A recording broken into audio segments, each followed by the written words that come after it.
Hi everyone, it's just James, okay, bringing you yet another 3D video. Now in this video, I'm gonna show you from start to finish, me making a doll of Divine. Yes, the iconic drag queen from John Waters' films, Divine. An icon of cult film, drag, and more. Let's get into it, let's make a Divine doll. Okay, so follow me on the journey of sculpting this in Nomad. Now this was a lot of spheres, okay, a lot of different round shapes to create this gorgeous full-figured lady, but I'm so excited to take you on this journey to create Miss Divine. Like I said, it is a lot of circles that I'm putting together to create this look, because Divine had a very soft, almost triangular kind of body. When you look at like illustrations of him, or even how he looked in his dresses, he had like boobs that sat really low on his chest and jotted out like torpedoes, because they were referencing all sorts of things in Divine's look. Like John Waters himself described the look that they come up with as like an insane Jane Mansfield on an eating binge. There are many different facets of Divine I could have done in many different eras, but I wanted to settle on one of my favorites, which is Divine as a Euro pop singer, where she had short skirts, tight-fitted, and hair that jotted upwards to the skies like Ursula's Sea Witch.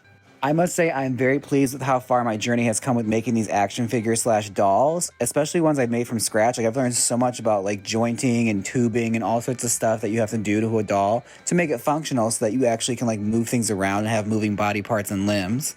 And let me just say, if you are making action figures or dolls, the bowling tool in Nomad is your best friend. Hollowing things out is honestly what you need to learn first and foremost, because shaping is one thing, but you have to learn how shapes work and how you can hollow them out so that they actually joint and move properly. This was a learning curve, especially along the hip area, like the joints. I understand I still have a lot to learn before I am fully comfortable saying, yeah, I think I know what I'm doing here. But I've been lucky so far. They work, and they work well enough to where it's a functional action figure. Okay, so I'm not gonna lie, this project was a lot harder than I thought it was going to be. Like, there was a lot of trial and error that went into prototyping this, but I got a little lucky. I got really lucky when I first did my prototype. Now, the only problem with it so far is that her legs kind of a tendency to just like squat open like that. They don't stand straight on, which is something I learned from watching like Tiny Shoulders, that documentary about Barbie. What took them so long to make plus-size dolls is like when it comes to making them functional and like making them jointed, there's a lot that goes into it. It uses a lot more plastic, a lot more filament, and like you have to really use your brain to think about what can I do to make this so where they're actually functional and they actually can move back and forth and whatnot. So it took a little bit of trial and error, but I figured it out and I managed to joint this doll and I'm so happy. And with this came another bit of creativity. Now, as I was doing the Divine head, I couldn't help but notice, man, this head is fucking ugly. So I decided to just start from scratch. I wish I recorded this. I forgot to record it. It's essentially a bunch of orbs, like a big orb for the head, a little for the chin, the cheeks, and then just carved it all up onto the face and added a couple of cylinders for the eyelashes. Yes, now my favorite part, we are beating her face. And you may notice that the face looks a little different. I'll explain that in just a moment. Really easy. Voxel remeshed it and just made a nice smooth little canvas, but this is what I was calling the Hot Mandy head. Hot Mandy is a character I used to draw in middle school, is a big girl pinup, and I love pinups, and I love the idea of like taking something and like turning it on its head. And at that time, you didn't see a lot of plus size models. Like Top Model had just come out, so you saw Torcara and a couple of other people that were like trying to make an impact with plus size modeling. So I, in all earnestness, was drawing this because I was fascinated. I thought it was beautiful and I wanted to see more of it. So if you want to see something more, you make it. So I made the Hot Mandy character, and she was just a little comic I would doodle while I was in class. It made me giggle, made me happy to just see this like gorgeous girl living her best life, dressing fabulously, having amazing hair, and having wacky little adventures. So that's the Hot Mandy character. I'll show you right here, this is how she looks. But I used her as the template for the Divine because the original face, well, it wasn't cute.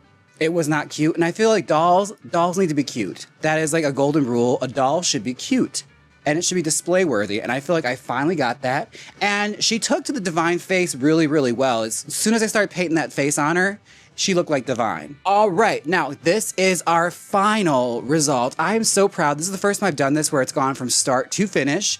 This is the Divine doll.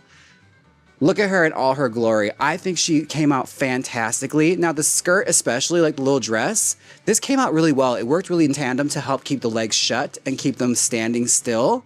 That's what it needed. It's just a tight little pencil skirt, which I think is really sexy and really hugs the curves really wonderfully. Like look at her little butt. Here, I'll show you her little butt and her boobs. Like She's got an amazing shape. Like, I think she came out so well. I'm so pleased. I love her little molded on heels. Now, if it was truly divine, she'd have like the little like springulator heels, but out there for little black pumps, just because, you know, it's what I wanted to do. It was save me time, and I wouldn't have to like go back and forth making the mules. But maybe if I do her again, she'll have her little mules. I have to give a huge shout out to Disney Barbie girl Dakota. Thank you so much for your tutorials, as well as Danny on Instagram. Thank you so much for recommending this varnish. It came out so good. I'm very pleased. Solved the problem with the paint coming off and chipping off with the joints. It solved that problem I was having, because whenever the joints would move without the varnish, they'd start to chip away, and you start to see it kind of like go away. So I'm glad. It looks a little bit more professional now, which I'm happy about, because that's what you want. You want a toy to look like an actual toy. Yeah, she is a work of art. Amazing. The Divine doll. I'm so proud of this. I think it is so cute, and I think she came out so wonderfully. Yeah, Divine. I love her. I think she's great. I hope you guys enjoyed this. This has been such a fun project. If there's something else you want to see me make with a 3D printer, let me know. A Divine doll was not in my bingo card this year, but hey, I got inspired. I wanted to make something. I want to do something different. And this project took me all about a week to do. Mostly because I just had a lot going on. I probably could have finished it in a few days, but I took my time with it, and I feel like it paid off. And I think she looks amazing. So yeah, get into it. Divine doll. Anyways, you guys, thank you so much for watching. Don't forget to like, comment, and subscribe. Thank you all so much for coming on this 3D printing journey with me. And remember, dolls are fun, and dolls are for everyone. All right, take care of yourselves. Bye!